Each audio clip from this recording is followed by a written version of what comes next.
Ayan na guys, luto na ang aming pineapple tart. Tingnan nyo kung matipapansin nyo, may mga bitak-bitak kasi hindi kompleto yung pagkabilog namin o tingnan mo.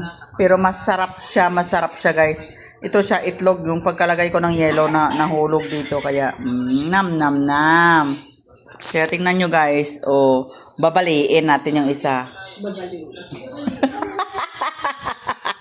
Babaliin natin yung isa guys, May papakita ko sa inyo. Yes! 'Di ba? Ang sarap ng aming pineapple tart at kakaunon natin.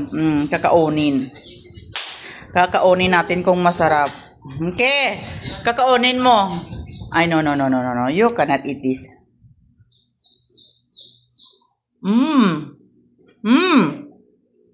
Hi guys! For today's video, magluluto tayo ng pineapple tart. So ngayon, magluluto pa lang tayo ng pineapple. Ito yung ating palaman. So, after this, magluluto pa ako ng aking pabalat. Yan. So, abangan nyo mamaya kung ano yung magiging resulta ng aking pineapple tart. Dahil malapit nang maluto ang aking... Actually, luto na to. Kailangan na natin i-dry ng konti kasi baka hindi mamaya mabilog-bilog. Kailangan kasing bilogin ito. So, konting apoy pa. Ayan. So, abangan ang aking pineapple tart.